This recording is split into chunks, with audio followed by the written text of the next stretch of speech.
have this opportunity of fellowship together. और एक बार फिर से आप सभी को शुभ संध्या। और एक बार फिर से परमेश्वर की ओर से जो हमें अवसर मिला है, परमेश्वर की ओर से आशीष मिली है कि हम एक साथ संगति रखने पाए। We trust that you have enjoyed already reading Philippians, because we embark now on a study of Philippians, which will take us a couple of months. और मुझे ऐसी उम्मीद है कि आप लोगों ने फिलिपियों के पत्र का अध्ययन किया है, क्योंकि हम लोग फिलिपियों के पत्र के अध्ययन में कदम रख चुके हैं, जो कुछ महीनों तक चलने वाला है। In our study last week, we looked at the background of this amazing book that is written by the Apostle Paul to the church at Philippi, and it's particularly a letter of appreciation and thanks for the gift, the financial gift that they sent to him while he was in prison. खास तौर से ये फिलिपियों के पत्र का अध्ययन को प्रेरित पौलुस ने जब वो जेल में था, कैद खाने में था, तब से इस पत्र को वहीं से उसने लिखा हुआ था। इस उद्देश्य का, इस पत्र का लिखने का जो उद्देश्य था वो यह था कि उनका अभिवादन करना, वहाँ कलीसिया के विश्वासियों का धन्यवाद करना, जो उन्होंने प्रेरित पौलुस को आर्थिक रूप से जो मदद किया था, उसके लिए धन्यवाद करने के लिए इस पत्र को प्रेरित पौलुस ने कैद खाने से लिखा था। And there are three of these, what we call prison epistles, because the Apostle Paul wrote these from Rome while he was a prisoner. And they are Ephesians, Philippians, and Colossians, and also the little book of Philemon would be called prison epistles. और इसलिए जो कैद खाने से लिखी जाने वाली पत्रियों में जो श्रृंखला आती है, फीसियों की पत्री, फिलिपियों की पत्री, कुलुसियों की पत्री, और छोटा सा पत्र जो फिलेमोन भी आता है, क्योंकि ये इसलिए कैद खाने से लिखी जाने वाली पत्रियां कहा जाती हैं, क्योंकि पौलुस ने उन्हें, जब वो कैदी था, वहां से उसने जेल से वहां से लिखी हुई थी, इनकी रचना की थी। In our last year of studies, we looked at the doctrine of salvation, and we answered three questions. What happened when Adam sinned? What happened when Christ died? What happened when I believed? और पिछले हफ्तों में पिछले जो श्रृंखला अध्ययन था वो था उद्धार के विषय में, उद्धार का सिद्धांत, जिसमें हम लोगों ने 3 सवालों का जवाब पाया कि क्या हुआ जब आदम ने पाप किया, दूसरा सवाल क्या हुआ जब मैं यीशु मसीह मारे गए, और तीसरा सवाल क्या होता है जब मैं उस क्रूसित मसीह पर उसको स्वीकार करता हूं, उस पर विश्वास करता हूं। And so the Apostle Paul wrote the book of Romans, and many of our text for that series of studies came from the book of Romans. But today we embark on a very different study, and this is called a love letter from the Apostle Paul to the church at Philippi, which he had founded back in Acts chapter 16. और इसलिए ये पत्र को हम लोग पाते हैं, और जब वो वहां पर इस बात के विषय में, उद्धार के सिद्धांत के विषय में, प्रेरित पौलुस ने रोमियो के पत्र को भी लिखा, जिसमें बहुत ही विशेष रूप से बहुत सी बातें उसके विषय में, उद्धार के सिद्धांत के विषय में लिखी हुई हैं। लेकिन जब हम लोग फिलिपियों के पत्र में आते हैं, तो ये पत्र का अध्ययन जो है वो एकदम से अलग है। खास तौर से यह पत्र जो है फिलिपियों की पत्र, फिलिपियों के कलीसियाओं के लिए लिखा गया प्रेरित पौलुस की ओर से एक प्रेम संदेश के रूप में है, जो इस बात का अभिवादन या धन्यवाद के अभिवादन को लेकर के आता है फिलिपियों के पत्र कलीसिया तक। And so this epistle, which was written to encourage and say thank you to the church at Philippi, is very different from the book of Galatians, where Paul is dealing with issues and problems and false doctrine and failure in the lives of the Galatian churches. और इसलिए हम लोग इस बात को पाते हैं कि जब हम लोग गलतियों के पत्र को पढ़ते हैं, तो गलतियों के पत्र और फिलिपियों के पत्र में बहुत अंतर होता है। बहुत अंतर इसलिए क्योंकि जब हम गलतियों के पत्र में आते हैं, तो वहां पर प्रेरित पौलुस जो है समस्याओं के साथ में जूझता है और उनका समाधान और वो उसके विषय में बताता है। लेकिन जब हम फिलिपियों के पत्र में आते हैं, तो वो विषय और उसका जो मुद्दा वो एकदम से अलग ही बन जाता है।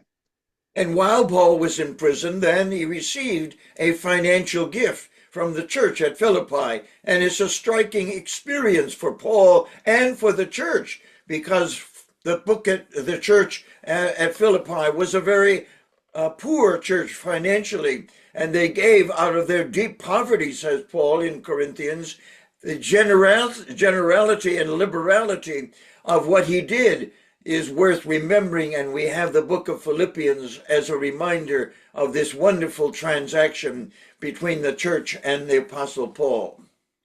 और इसलिए मेरे प्यारे अजीज, जब हम लोग इस बात को अध्ययन करते हैं तो हम लोग इस बात को समझते हैं कि प्रेरित पौलुस की ओर से यह पत्र लिखा गया है जब वो कैद खाने में था। और इस पत्र का लिखने का जो उद्देश्य को खास तौर से हम लोग इस प्रकार से समझते हैं कि प्रेरित पौलुस की ओर से मानो एक प्रेम पत्र के रूप में जो है वो लिखता है, एक प्रेम पत्र के रूप में मानो इस पत्र को वो लिखता है। और उसके साथ साथ प्रेरित पौलुस उस बात को भी इसमें शामिल करते हैं, जब प्रेरित पौलुस कैद में थे तो ये वो कलीसिया है जिन्होंने उसकी सुधि लेकर के प्रेरित पौलुस को आर्थिक मदद भेजी थी।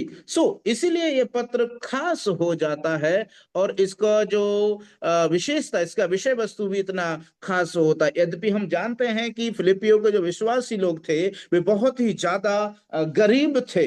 गरीबी की अवस्था में भी हम लोग इस बात को पाते हैं कि उन्होंने उदारता के साथ में प्रभु के लिए और प्रभु की सेवा के लिए उन्होंने दान दिया। And of course, this little book is found in the New Testament. It's found in the Christian church epistles, and it takes about 12 or 13 minutes to read through this epistle at one sitting. और यद्यपि ये जो पत्र है बहुत ही छोटा माना जाता है, जिसको यदि हम एक बार में बैठ करके पढ़ने की प्रयास करें या पढ़ने की कोशिश करें तो 15 से 17 मिनट ही हमको लगेंगे इसको एक बार में, एक बैठक में पढ़ने के लिए। And if you want to get the maximum out of our studies together, it would be good for you to take the 10 or 12, 15 minutes to read through the epistle each day, maybe Monday through Wednesday, and then Thursday prepare to receive the Word of God as the Holy Spirit brings it to you.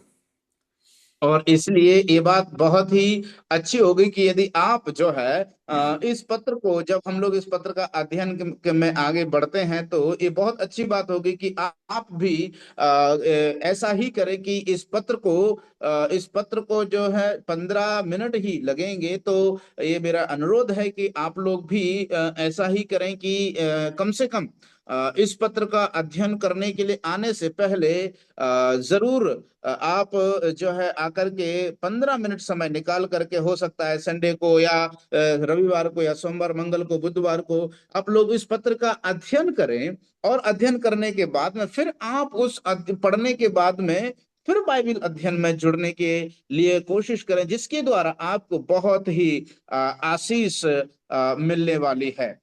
Even though there were no chapter divisions initially when this book was written, we have 4 chapters in our Bible, and I would like to understand these 4 ideas that are presented in chapters 1 through 4. और खास तौर से इसमें जो 4 अध्याय हैं, इन चारों अध्यायों में हम लोग पाते हैं कि उनका जो विषय वस्तु है और विचारधारा है वो अलग अलग है। और इसलिए मैं आप लोगों के बीच में जो है उसकी जो विषय वस्तु है उसको आप लोगों के बीच में प्रस्तुत करना चाहता हूं। चारों अध्यायों में अलग अलग होती है। Chapter 1, we see the joy of being in Christ. That is, the gospel is referred to 6 times in the first chapter and reminds us that the only way to get in Christ is to believe the gospel, and chapter 1 reviews that amazing subject. और खास तौर से हम लोग जब अध्याय 1 में आते हैं तो हम लोग इस बात को पाते हैं कि प्रभु यीशु मसीह में रहने का आनंद क्या होता है या कैसा होता है, उसके विषय में हम लोग इस पहले अध्याय में देख सकते हैं। And chapter 2 we have designated as the joy of becoming like Christ. If we believe the gospel and receive Christ as our Savior, the goal that God has for each one of us is to become like Christ. And Philippians chapter 2 says, let this mind be in you, which was also in Christ Jesus.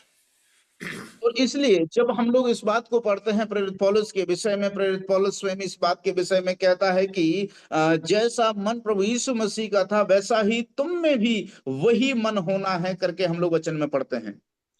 Most of the New Testament epistles are divided into two sections. The first part is the doctrines of the message, and the last two chapters are the practical application of those message. So chapters 1 and 2 are the doctrine of becoming in Christ and growing into Christ likeness.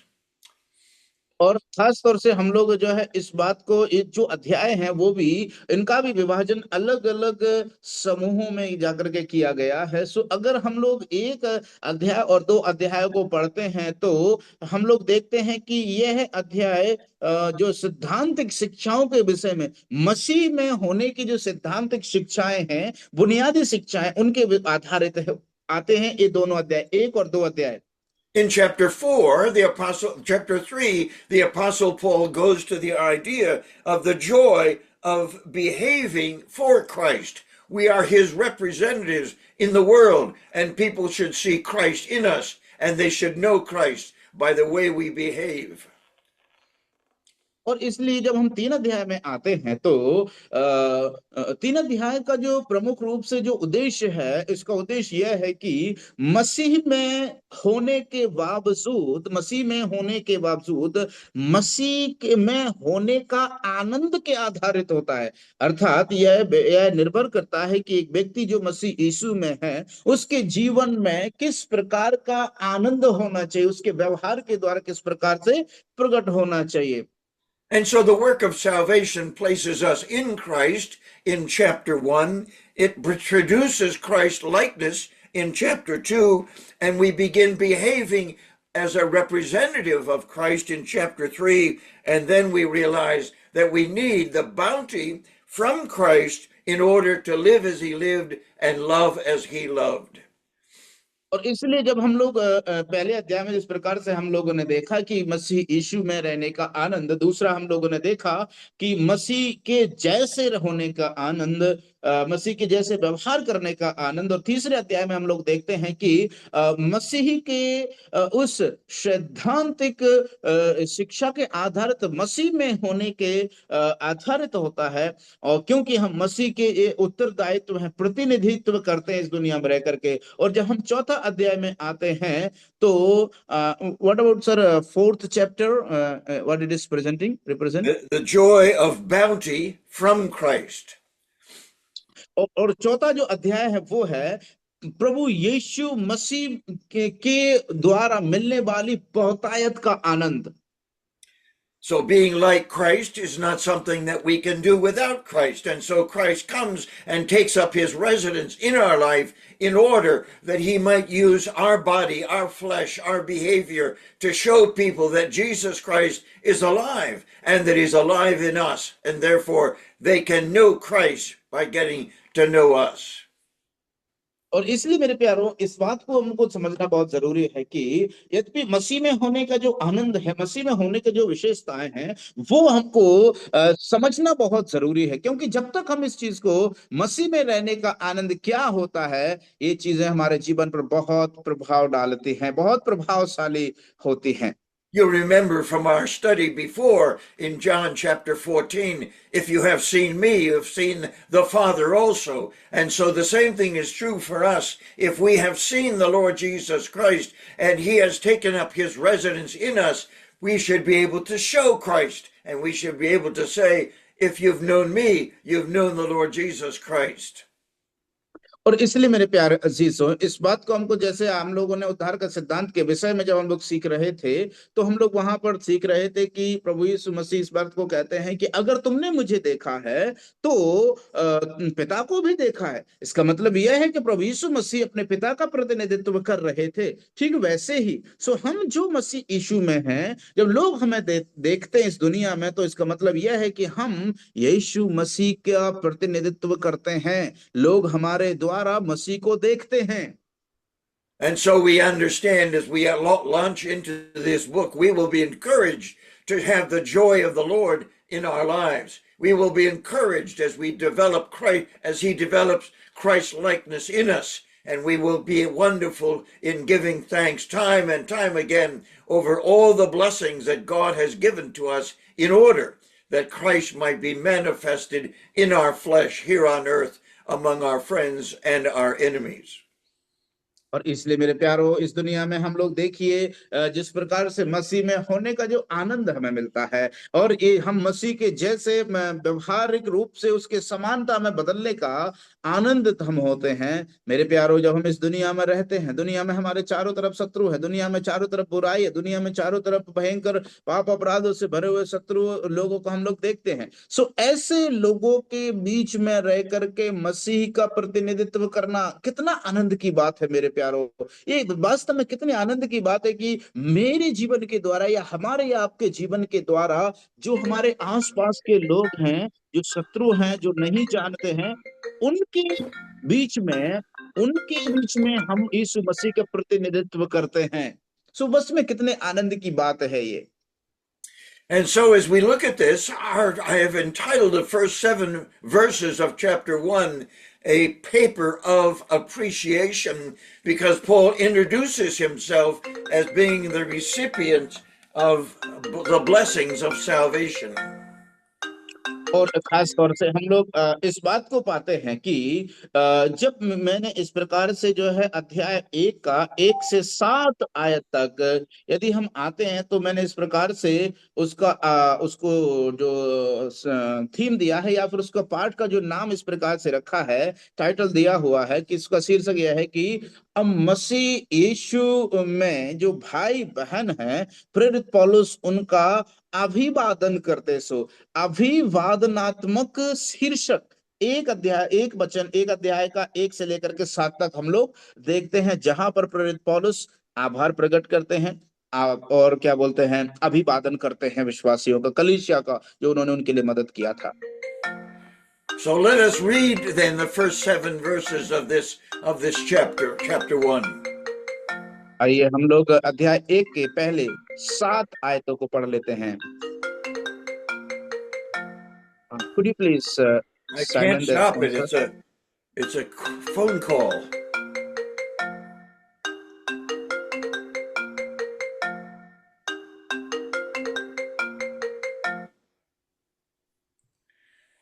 I don't know how to Okay. stop it. I turned my phone off.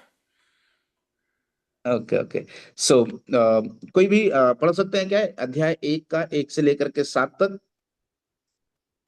यीशु मसीह के दास पौलुस और तीमुथियुस की ओर से सब पवित्र लोगों के नाम जो मसीह यीशु में होकर फिलिप्पी में रहते हैं, अध्यक्षों और सेवकों समेत, हमारे पिता परमेश्वर प्रभु यीशु मसीह की ओर से तुम्हें अनुग्रह और शांति मिलती रहे। मैं जब जब जब तुम्हें स्मरण करता हूं, तब तब अपने परमेश्वर का धन्यवाद करता हूं, और जब कभी तुम सबके लिए विनती करता हूं, तो सदा आनंद के साथ विनती करता हूं, इसलिए कि तुम पहले दिन से लेकर के आज तक सुसमाचार के फैलाने में मेरे सहभागी रहे हो। मुझे इस बात का भरोसा है कि जिसने तुम में अच्छा काम आरंभ किया है, वही उसे यीशु मसीह के दिन तक पूरा करेगा। उचित है कि मैं तुम सबके लिए ऐसा ही विचार करूं, क्योंकि तुम मेरे मन में आ बसे हो और मेरी कैद में हो, और मेरी कैद में और सुसमाचार के लिए उत्तर और प्रमाण देने में तुम सब मेरे साथ अनुग्रह में सहभागी हो। Thank you very much. As we read this, we realize that Paul gives his identity as the first verse in chapter 1. Paul and Timothy, and they were two together serving the Lord and going to the city of Philippi to bring the gospel to Europe for the first time in the history of the world. और यहाँ पर पहले आयत में ही हम लोग इस बात को पाते हैं कि प्रेरित पौलुस और उसके साथ में जो साथ देने वाले उनके सहकर्मी तीमुथियुस, जो दुनिया के इतिहास में पहली बार यूरोपीय देश में फिलिप्पी नगर में जाकर के सुसमाचार को लेकर के जाते हैं। सो यहाँ पर प्रेरित पौलुस वो स्वयं उस बात को लोगों के सामने प्रस्तुत करते हैं। As we look at this epistle, we realize that the purpose is to say thank you to the church for their gift. And we are reminded that there are many who are missionaries, like the Apostle Paul, who receive financial gifts from the churches that they serve or visit. And many of them have failed to give thanks and to write a letter of thanks. And so the book of Philippians reminds us of our need to say thank you to whoever gives us a financial gift. और खास तौर से इस बात को हमको समझना बहुत जरूरी है कि कोई भी वो व्यक्ति क्यों ना हो। खास तौर से देखिए, प्रेरित पौलुस की यह पत्र फिलिपियों के लिए लिखा गया है, वो हमें यह सिखाता है कि जब कभी भी कोई भी सेवक या दास जब कभी भी किसी भी कलीसिया के द्वारा या कलीसिया में जाकर के सेवा के दरमियान जो उन्हें गिफ्ट मिलते हैं, तो उनके लिए कई बार ऐसा पाया गया है कि वे उनका धन्यवाद देना में चूक जाते हैं या फिर उनके अभिवादन करने में चूक जाते हैं। सो फिलिपियों के पत्र का अध्ययन हमें यह सिखाता है कि आवश्यक है हमें कि जो हमें गिफ्ट मिलते हैं, उनके लिए चाहे कलीसिया हो या कोई सी भी बात हो, वहां उनके लिए हमको एक धन्यवाद का लेटर लिखना बहुत ही आवश्यक होता है। When we approach these letters in the New Testament, we first of all ask, well, are there any problems that Paul is addressing to these churches? And we know that if we read the Galatian epistle, there are many problems. In Ephesus, there were problems. And also in Colossae, there were problems. But there's only one problem, one small problem in the church at Philippi, and that is the unity of the church that is addressed in the life of two of the ladies in the church. और मेरे प्यारों, जब हम देखेंगे कि अगर जो बाकी की पत्रियां प्रेरित पौलुस ने लिखी हैं, अगर हम उनकी चर्चा करेंगे तो उनकी अपेक्षा में फिलिपियों के नजरिए से दृष्टिकोण से देखा जाए। अगर हम गलतियों की बात कहें, गलतियों के पत्र में, तो वहां पर समस्याएं थी। प्रेरित पौलुस समस्याओं के विषय में वहां पर जूझते हुए हम लोग देखते हैं। फीसिस में देखते हैं, वहां पर भी वो जूझते हुए पाते हैं। लेकिन जब फिलिपियों के पत्र में आते हैं तो वहां पर हम लोग देखते हैं कि वहां पर एक छोटी सी समस्या क्या थी कि वो जो गुटबंदी कलीसिया में गुटबंदी थी, खास तौर से मतभेद होने के कारण दो जो सिस्टर्स थी उनके विषय में, दो बहनों के बीच में जो मतभेद होने की समस्या के साथ में प्रेरित पौलुस इस पत्र में उल्लेख करते हुए हम लोग पाते हैं।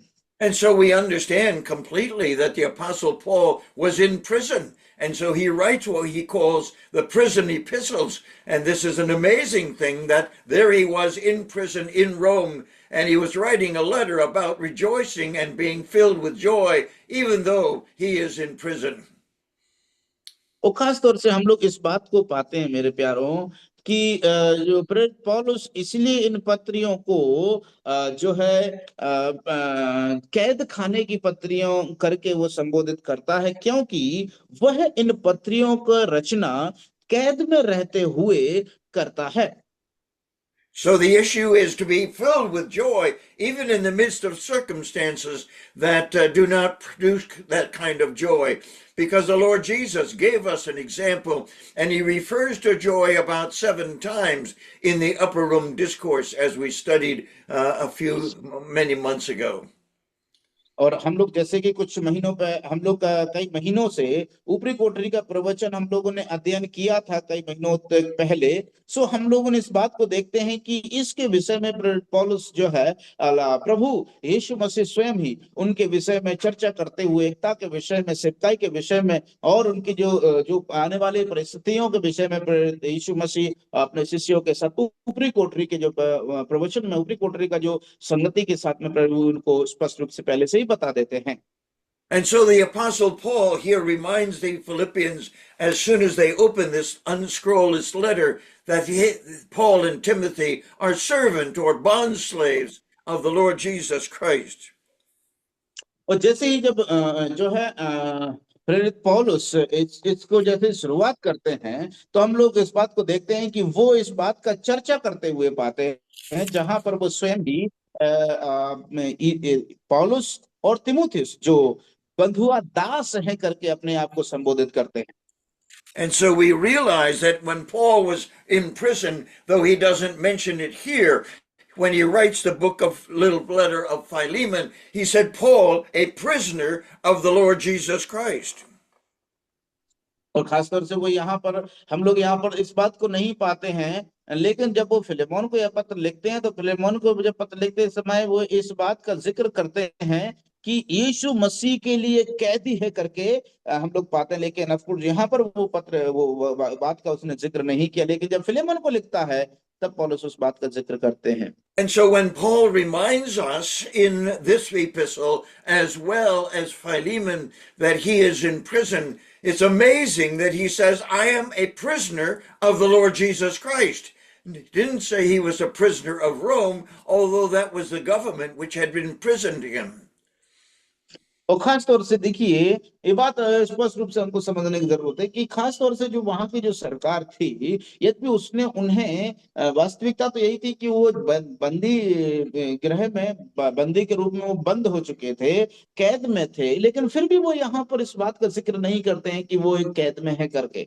And the Apostle Paul here reminds us that he, in his life as a minister of the gospel, had in his heart and in his life the people of Philippi, and he reminds them of the great love and care that he has for them, even though they are separated by about 600 miles. और यद्यपि यद्यपि वो कम से कम 600 मील दूर पर हैं, लेकिन फिर भी उसके बावजूद भी वो यहाँ पर तीमुथियुस और पौलुस दोनों के विषय में इस बात का अपने आप का जो है जिक्र करते हुए पाते हैं कि वो यीशु मसीह के दास हैं करके अपने आप को संबोधित करते हैं। The title that Paul gives himself and Timothy is that of a bond slave. That's the word servant. And it reminds us of somebody who is like a piece of furniture, a piece of tool, a tool that can be bought or sold. And we find that a lesson that is taught many times in these epistles. और खास तौर से हम लोग इस पत्री में जब हम आते हैं तो मानो वो उस बात का, उस शब्द का जिक्र बार बार करते हुए बंधुआ है करके या बंध गया है करके चर्चा जिक्र करते हुए हम लोग पाते हैं। We know that if this were to happen today, and it has happened where missionaries have gone to countries and they have been incarcerated and put in prison, and they send a letter out to all of their prayer partners and their supporters and say, pray that I will get out of prison. और यद्यपि इस बात के बारे में हम लोग देखते हैं कि वर्तमान में जब कई जगह जब मिशनरी जाते हैं तो हम लोगों ने इस बात को पाया है, देखा है कि वो जब कभी भी किसी भी परिस्थिति में जेल में पड़ जाते हैं या कैद हो जाते हैं या गिरफ्त में आ जाते हैं, तो वो लोग इस प्रकार के अन्य कलीसियाओं में और प्रार्थना के जो सहयोगी हैं उनके पास वो लोग पत्र लिख लिख करके भेजते हैं और कहते हैं कि प्रार्थना करो कि मैं उस कैद खाने से आजाद होने पाऊं। And so Paul is a prisoner writing to the family of God in Philippi, and he refers to them as saints, and that is a wonderful label that Paul puts on the Philippian believers. और खास तौर से जब हम इस प्रकार से आते हैं तो हम लोग इस बात को समझते हैं कि यहाँ पर जो प्रेरित पौलुस है वहां से रहने के बाद में वो कहता है कि सब पवित्र लोगों के नाम जो फिलिप्पी में होकर के रहते हैं, यीशु मसीह में होकर के फिलिप्पी में रहते हैं। सो ये यहाँ पर एक बहुत ही अद्भुत परिचय या अभिवादन प्रेरित पौलुस वहां पर रहने वाले विश्वासियों के बारे में देते हुए हम लोग पाते हैं। And if you read the book of Philippians in preparation for our studies, it would be good also to read Acts chapter 16, because the experience of the Apostle Paul is recorded for us by Luke in Acts chapter 16. और जब आप जो है तैयारी करते हैं फिलिपियों की पत्री को पढ़ने के लिए और अध्ययन के लिए, तो ये बात बहुत ही अच्छी होगी कि यदि आप उसके साथ साथ फिलिपियों का अध्ययन का करने के पहले अगर आप जो है प्रेरितों काम की पुस्तक उसका 16 अध्याय को पढ़ते हैं तो आपको स्पष्ट रूप से वो जो मेल है, जुड़ाव है ना, उसका जो पीछे मतलब मानो उनके जो पृष्ठभूमि क्या है, कैसे अब परिस्थितियां थी, उनको समझने के लिए प्रेरितों काम की पुस्तक उसका 16 अध्याय पढ़ना बहुत ही फायदेमंद हो सकता है बेहतर समझने के लिए। We realize as we read Acts chapter 16 and the epistle to the Philippians that there are four peoples who we understand and know who they are. And two of them are mentioned in Acts and two of them are mentioned here in the book of Philippians. सो इसलिए जो जिन चार लोगों के विषय में जिक्र किया गया है, हम लोगों को समझने के लिए दो लोगों का तो नाम यहाँ पर दिया गया है और दो लोगों का नाम प्रेरितों के काम की पुस्तक में दिया गया है। Lydia seems to be the first believer in this assembly in Philippi, and her name is given there as a seller of purple, and she was by the riverside, and they were beginning to pray to God and trusted the Lord Jesus Christ as their Savior. और उसमें उनमें से सबसे पहला जो फिलिप्पी कलीसिया का विश्वासी थे वो लिडिया थी। लिडिया वो थी जिसके विषय में यह कहा गया है कि वो मलमल के कपड़ों का वस्त्रों का व्यापार करने वाले थी, जो सुसमाचार को सुनने के बाद में विश्वास में आए, वो एक साथ मिल करके संगति रखने में, प्रार्थना करने में लौलीन रहा करते थे करके हम लोग पढ़ते हैं। The second person that would be identified in that chapter would be the Philippian jailer. You remember that he and his family trusted the Lord Jesus Christ in response to Paul's statement, believe on the Lord Jesus Christ and thou shalt be saved and your house.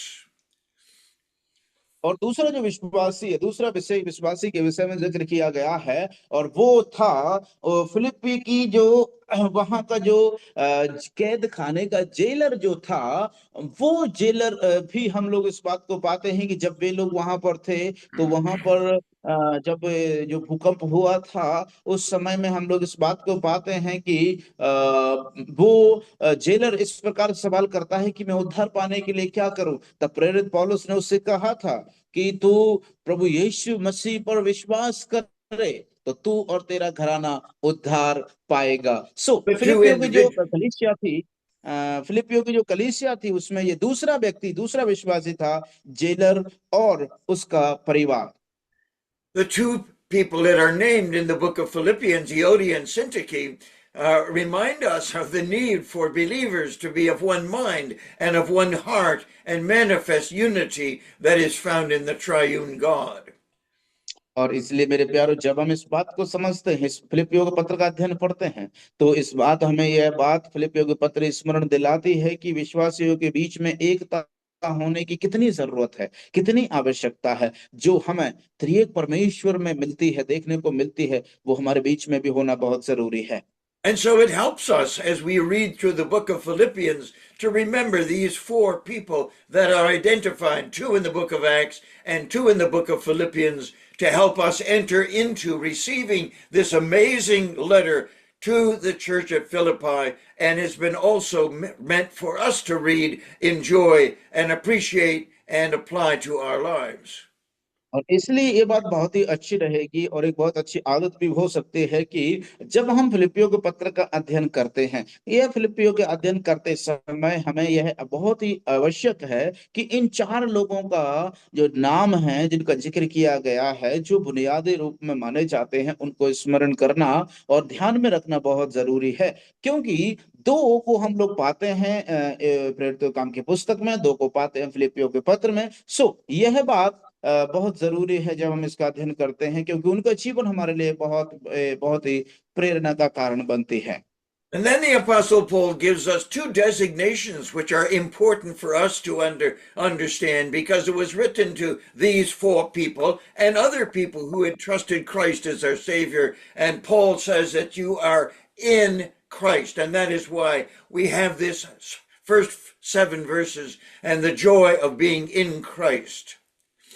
और इसलिए मेरे प्यारो, हम लोग इस बात को इसीलिए देख रहे हैं, इसलिए सीख रहे हैं, क्योंकि जहां पर जब हम इस अध्ययन को करते हैं तो हम लोग इस अध्ययन से इस बात को समझ पाते हैं कि प्रेरित पौलुस उन लोगों को, उन विश्वासियों को जो यीशु मसीह में है, यीशु मसीह में रहने का जो आनंद क्या है, वो हम लोग एक अध्याय का 1 से लेकर के 7 तक हम लोग पाते हैं। इसलिए तो यहाँ पर वो कह रहे हैं कि यीशु मसीह में होकर के फिलिप्पी में रहते हैं, उनके विषय में प्रेरित पौलुस यहाँ पर उनके विषय में अभिवादन करते हुए उनका आनंद की अनुभूति को प्रेरित पौलुस कराते हैं। So, from a spiritual standpoint, Paul says you are in Christ. And from a physical standpoint, he said you are in Philippi. And we have the same wonderful blessing. I am in Darlington, but I'm also in Christ. You are in India, and you must also be in Christ if you have believed the gospel. और इसलिए मेरे प्यारों, देखिए कितनी अद्भुत बात है। प्रेरित पौलुस इस बात का अभिवादन, इस बात को वहां पर उन विश्वासियों को समझाना चाह रहे थे कि यद्यपि तुम लोग फिलिप्पी में हो, और मतलब आप शारीरिक रूप से देखा जाए तो तुम फिलिप्पी में हो, आत्मिक रूप से देखा जाए तो तुम मसीह में हो। यद्यपि ठीक वैसे ही जैसे कि फ्रेड सर जो है डार्लिंगटन में हैं और हम लोग भारत में हैं। यद्यपि यदि तो हमने यदि विश्वास कर लिया है, यीशु मसीह पर विश्वास करते हैं, तो वो भी डार्लिंगटन में रहते हुए भी विश्वासी में है, हम भी मसीह में हैं। ये जो मसीह में होने की जो एकता का आनंद, बहुत ही उसकी अद्भुत बात है। उस मसीह में एक होने के आनंद की अनुभूति हमारे लिए बड़े बड़े ही आशीष का कारण बनती है। So in verse 2, the Apostle Paul gives a benediction or a blessing and reminds us that grace and peace have been delivered to these Philippians, and we need to make one note in that regard. और इसलिए मेरे प्यारे अजीजों, हम लोग देखते हैं इस बात को। वो कहते हैं कि वे लोग जो फिलिप्पी में होकर के रहते हैं, मसीह में होकर फिलिप्पी में रहते हैं, उनके लिए वो कहता है कि हमारे पिता परमेश्वर और प्रभु यीशु मसीह की ओर से तुम्हें अनुग्रह और शांति मिलती रहे। वो उनके लिए ऐसी कामना करता है।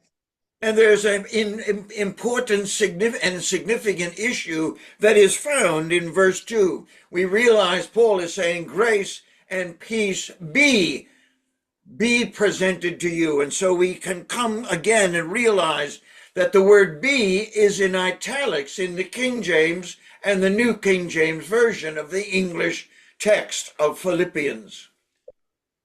और खास तौर से जब हम लोग इस यहाँ पर एक दुविधा खड़ी होती है। दुविधा क्या है? दुविधा वो ये है कि जब अंग्रेजी में जो शब्द आया है कि परमेश्वर का अनुग्रह हमारे पिता परमेश्वर प्रभु यीशु मसीह की ओर से तुम्हें, मतलब जो उसमें यीशु मसीह की ओर से तुम्हें मिलती रहे करके, वहां पर जो अंग्रेजी शब्द में जब हम न्यू किंग जेम्स वर्जन में पढ़ते हैं तो इटालिक जो मतलब तिरछे अक्षरों में लिखा गया, इसका मतलब उसका कुछ मूल है, उसका कुछ विशेष अर्थ निकल करके आता है। जो शब्द बी दिया गया है, may grace be to you and peace from our Father and our Lord Jesus Christ. And so God has given to us an understanding of these wonderful blessings, where the word grace is a reminder of the blessings that come through the Lord Jesus Christ in our salvation, and peace is the result in the life of every believer who partakes of that salvation. And we are reminded of these two graces that are found in the scripture so many times together. और देखिए ये बात हमको समझना बहुत जरूरी है। यहाँ पर जो अनुग्रह जो मिलता है, अनुग्रह क्या है? अनुग्रह परमेश्वर के वचन में लिखा है, अनुग्रह ही से तुम्हारा उद्धार होता है। और शांति क्या है? शांति अनुग्रह के द्वारा उद्धार पाए या उद्धार प्राप्त करने वाले व्यक्ति के जीवन में मिलने वाला अनुभव है, वो है शांति। परमेश्वर के वचन में ये दोनों बातें कई बार और बार बार दोहराई गई हैं, है ना? ध्यान से समझना। ये जो दूसरे शब्द में तुम्हें अनुग्रह और शांति मिलती रहे। अनुग्रह क्या है?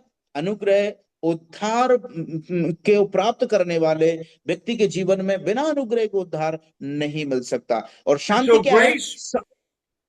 शांति क्या है? शांति क्या है? शांति अनुग्रह के द्वारा उद्धार पाने के बाद में होने वाला अनुभव है। पहले अनुग्रह के द्वारा उद्धार, उसके बाद में शांति। And so grace reminds us that there are Gentiles in Philippi, and it is a common greeting among themselves. It reminds us of redemption. और जब हम इस अनुग्रह की बात करते हैं तो अनुग्रह जो है अन्य जातियों के लोगों के बारे में भी हमें स्मरण दिलाता है, क्योंकि अनुग्रह ही के द्वारा हमारा उद्धार हुआ है, क्योंकि फिलिपियों के चर्च कलीसिया में हम लोग पाते हैं कि वहां पर अन्य जातीय लोग भी थे। इसलिए प्रेरित पौलुस जो है एक सामान्य अभिवादन देते हुए हम लोग उस कलीसिया को पाते हैं। And so, in the same way that grace reminds us of the Gentiles in Philippi, the word peace reminds us of the very small amount of Jews that are there, because the word peace in Hebrew is shalom, and reminds us of reconciliation, that when we trust Christ as our Savior, God changes us from a place of antagonism to God to a place of harmony with God. और इसलिए मेरे प्यारो, इस बात को जब जिस प्रकार से अनुग्रह जो है अन्य जातियों के विषय में हमें याद दिलाता है कि वो लोग वहां पर थे, जो उसके बाद में शांति जो शब्द इस्तेमाल किया गया है यूनानी भाषा में शालोम करके आया है। शालोम मतलब ये वो शब्द है जो यहूदियों को, जो कुछ यहूदी लोग थे, परमेश्वर के चुने हुए लोग थे, उनको दर्शाता है। सो इसीलिए ये बात वास्तव में हमारे लिए बहुत ही आशीष का कारण बनते हैं कि जब जो मसीही में जो अन्य जातीय लोग थे, अनुग्रह के द्वारा यीशु मसीह के पास एक समय ऐसा था कि वो दूर थे, मतलब बहुत दूर थे, लेकिन जो परमेश्वर के अनुग्रह के द्वारा परमेश्वर यीशु मसीह में जो शांति हमें मिलती है, उसका मतलब यह दर्शाते हैं कि यीशु के करीब, है ना, दूर होने की बजाय यीशु के करीब होने से वाह कितना शांति, कितना आनंद हमें अनुभव होता है। After the fervency of his greeting, we now look in verses 3 through 5 at the fellowship of the gospel, as Paul calls it. और इसलिए जब हम लोग इस प्रकार से जब हम लोग वचन 3 से लेकर के जब हम लोग 5 तक आते हैं, तो 7 तक आते हैं, तो वहां पर हम लोग कहते हैं कि सुसमाचार की सहभागिता। And so the fellowship of the gospel is an amazing description of how wonderfully the gospel spreads among so many different people. And yet, though it spreads among those people, they are brought together in the Lord Jesus Christ and enjoy sharing their lives with each other. और यद्यपि इतने दूर होने के बावजूद भी सुसमाचार में जो एकता होने का, सुसमाचार में जो सहभागिता होने का, यद्यपि इतने दूर होने के बावजूद भी सुसमाचार में जब एक साथ एकजुटता होती है, सहभागिता होती है, तो उसका आनंद को प्रेरित पौलुस यहाँ पर प्रकट कर रहे हैं। And one of the blessings of the church is fellowship. God has designed the church for three things: worship, that's what he gets from the church; fellowship is what we get from the church; and evangelism, or the good news of the gospel, is what the world gets from the church. और इसलिए जब हम लोग इस बात को पाते हैं कि जो कलीसिया में जो संगति या संगति का मतलब यह निकलता है, संगति में 3 बातें आती है। 3 बातें, पहला है आराधना। आराधना जो हम परमेश्वर हमसे प्राप्त करते हैं, कलीसिया से प्राप्त करते हैं, जो परमेश्वर को चढ़ाते हैं। दूसरा है संगति, संगति जो हम एक दूसरे के साथ में प्राप्त करते हैं। तीसरा है सुसमाचार प्रचार, जो कलीसिया के द्वारा संसार को प्राप्त होता है। So the Apostle Paul, as he opens this epistle, reminds the Philippians of the wonderful blessing of fellowship, of sharing their lives with him, and he sharing his life and the gospel with them. और इसलिए हम लोग इस बात को, brother, ये वाला जो संगति जी के बारे में 3 बार जो बताया जा, रिपीट कीजिएगा। हाँ, 3 बातें हैं। पहला है आराधना। संगति के मतलब 3 बिंदु हैं। संगति मतलब एक तो आराधना, आराधना जो कलीसिया के द्वारा परमेश्वर को मिलती है, आराधना परमेश्वर क्या को। बोले? पहला तो आराधना बोले ना? हाँ, पहले आराधना, आराधना। आराधना जो, हाँ, जो परमेश्वर प्राप्त करता है कलीसिया से। हाँ हाँ, दूसरा दूसरा है संगति।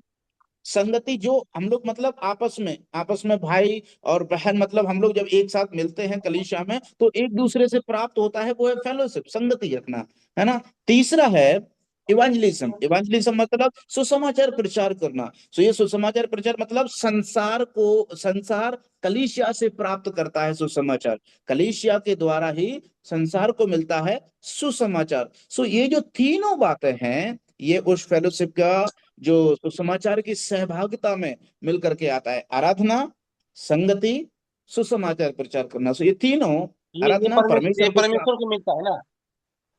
कौन सी? ये ये संगति के द्वारा आराधना परमेश्वर को मिलता है, हाँ एक वही दूसरे वही का चीज साथ। हाँ ठीक।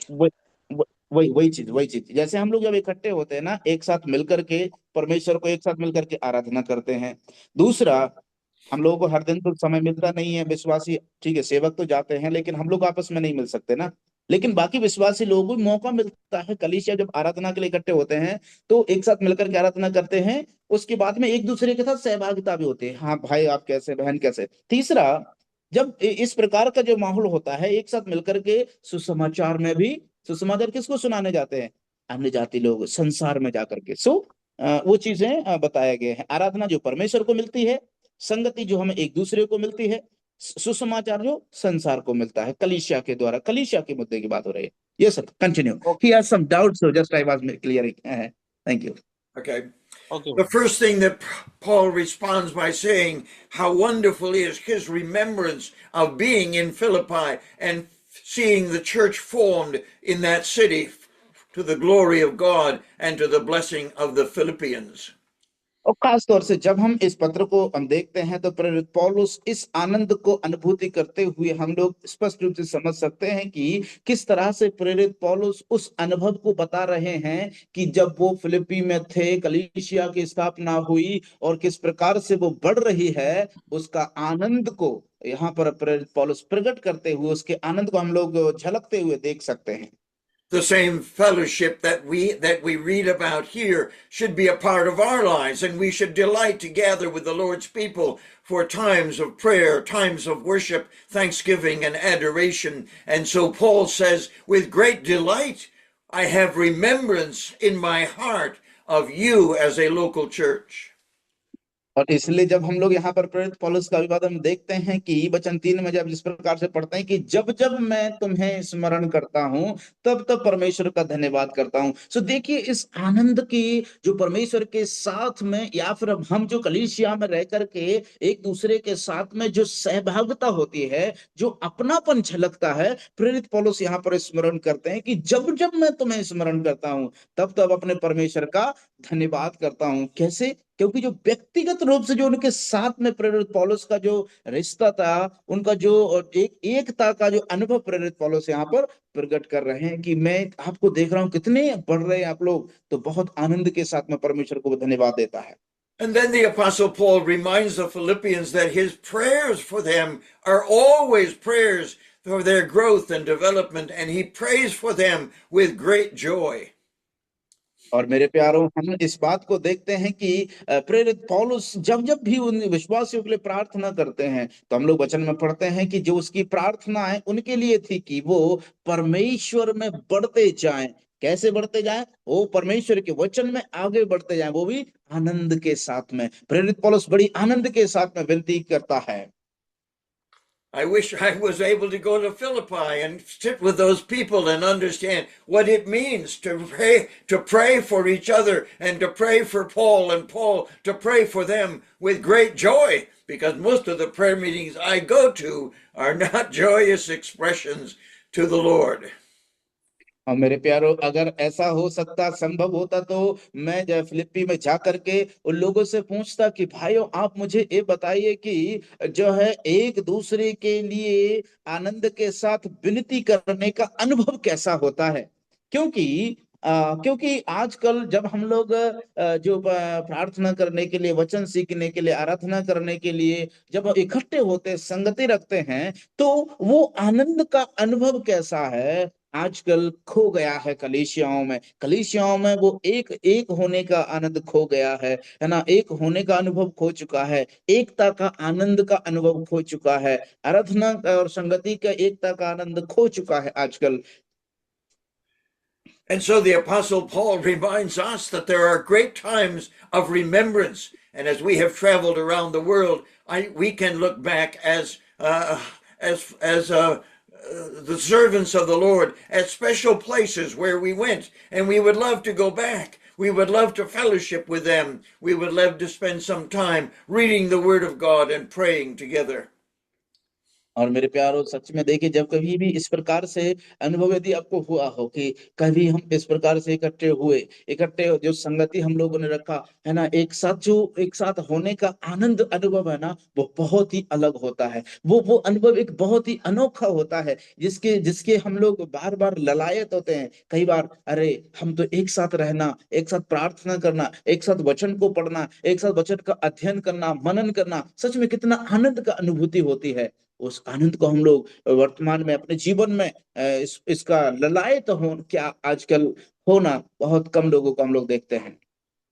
And so, as we read this verse, we are reminded that the prayer meeting of the church at Philippi and the prayers of Paul in prison were prayers of joy. And we should be able to say at the end of a prayer together, Amen, or Hallelujah, or Praise the Lord. And we agree with that prayer and trust God for the fulfillment of his answer. और इसलिए मेरे प्यारो, जब हम लोग देखते हैं फिलिपियों के कलीसिया जब प्रार्थना के लिए संगति के लिए इकट्ठे हुआ करते थे, तो वो आनंद के साथ में प्रभु के लिए सामने जब प्रार्थना किया करते थे, जो इकट्ठे हुए लोग सब लोग जो प्रार्थना करते हैं उनके साथ सहभागिता निभाते हुए एक साथ मिलकर के आमीन कहते हैं या हालेलुया कहते हैं या प्रभु की स्तुति हो कहते हैं, हम लोग इस बात को समझ सकते हैं। I have encouraged many gatherings of believers to respond and say amen. We have been in the assembly in Romania, and when the prayer is finished, the whole assembly with one voice says amen. And it's such a thrill to realize that the work is done together. And that is the next point that we see here, that the association in this prayer is an association spiritually that brings the people of God together.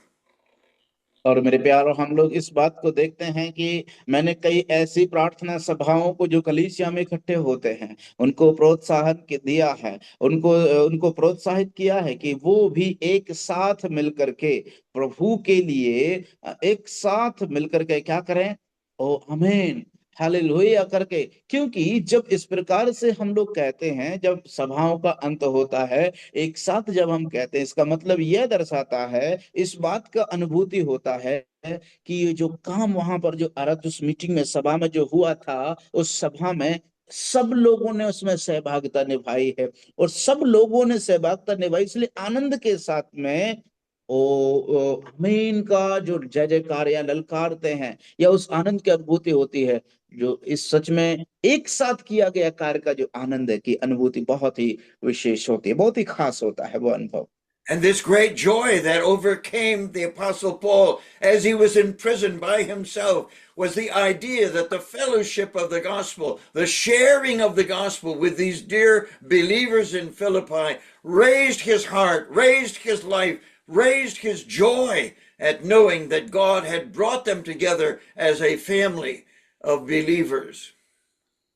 और इसलिए मेरे प्यारों, प्रेरित पौलुस को यह बात समझने के लिए कि वो संगति के द्वारा उस कलीसिया में एकता का अनुभव कर रहा था, मानो वो एक कलीसिया का एक सदस्य हो, एक परिवार के जैसे एक सदस्य हो। इसलिए उसके जब इस सहभागिता के विषय में वो आनंदित होकर के, है ना, वो कलीसिया के लोग हैं इस प्रकार से एक हो रहे थे, एक संगति में बढ़ रहे थे, एक परिवार के जैसे सदस्य बनते चले जा रहे थे। प्रेरित पौलुस जब इस बात को पाता है, बहुत ही आनंदित होकर के वो परमेश्वर की स्तुति करता है, परमेश्वर को धन्यवाद देता है। And Paul doesn't say in this verse what the fellowship of the gospel is, but the word fellowship means our sharing with each other. And the Apostle Paul had come to Philippi with the gospel of the grace of God, and he shared it. He gave it to them. They in turn responded by sending several financial gifts that would encourage and help Paul with his needs of ministry. और इसलिए खासतौर से केवल इतना ही नहीं कि प्रेरित पौलुस जो है उनके लिए वो धन्यवाद के भेंट चढ़ाते हैं या धन्यवाद के बलिदान चढ़ाते हुए हम लोग पाते हैं, वरन वो इस बात का भी जिक्र करते हुए हम लोग इसलिए वो धन्यवाद के साथ में इस बात को कहते हैं क्योंकि वे जो वहां के विश्वासी कलीसिया थे, वो लोग प्रेरित पौलुस को जब वो सेवकाई में थे और जो बंदीगृह में थे, तो उनकी सेवकाई के लिए उन्होंने अपनी गरीबी में की अवस्था में भी उदारता से दान देने के लिए भी, यह बात जब उन्होंने देखा प्रेरित पौलुस ने, तो आनंद की अनुभूति करता है, और आनंद के साथ में वो उनके लिए धन्यवाद देता है और अभिवादन करता हुआ हम लोग पाते हैं कि वो आनंदित है इस अवस्था को देखकर।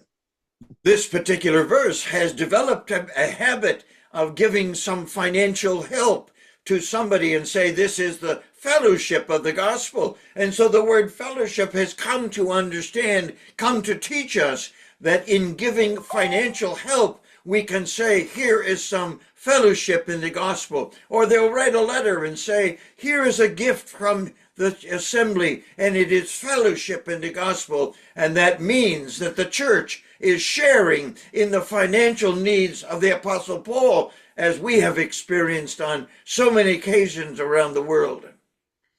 और इस प्रकार से हम लोग जगत में जिस प्रकार का अनुभव करते हैं कि कई जो सेवक लोग होते हैं, उनके लिए कई कलीसियाएं प्रार्थना करती हैं, और प्रार्थना के लिए उनको जो आर्थिक मदद भेजती हैं, इस बात को वो कहते हुए कि ये वो कलीसिया के द्वारा सेवकाई के लिए दिया गया या दिया जाने वाला आर्थिक मदद है, जो आपकी सेवकाई में सहायक होती है। सो ठीक वैसा ही हम लोग पाते हैं कि प्रेरित पौलुस ने भी उस बात का अनुभव किया, और वो भी इस बात के लिए जो उस कलीसिया के द्वारा उसकी सेवकाई के लिए प्राप्त आर्थिक मदद के लिए भी वो धन्यवाद देता है, और उनके जो इस कृत्य के लिए, इस कार्य के लिए वो आनंदित होकर के परमेश्वर को धन्यवाद देता है, और उनके लिए भी वो धन्यवाद देता है। सो आज ये बात हमें प्रेरित करती है कि कलीसिया की ये जिम्मेदारी है कि वो भी सुसमाचार कार्यों में, सुसमाचार के सेवा के कार्यों में आर्थिक मदद के लिए वो तत्पर रह करके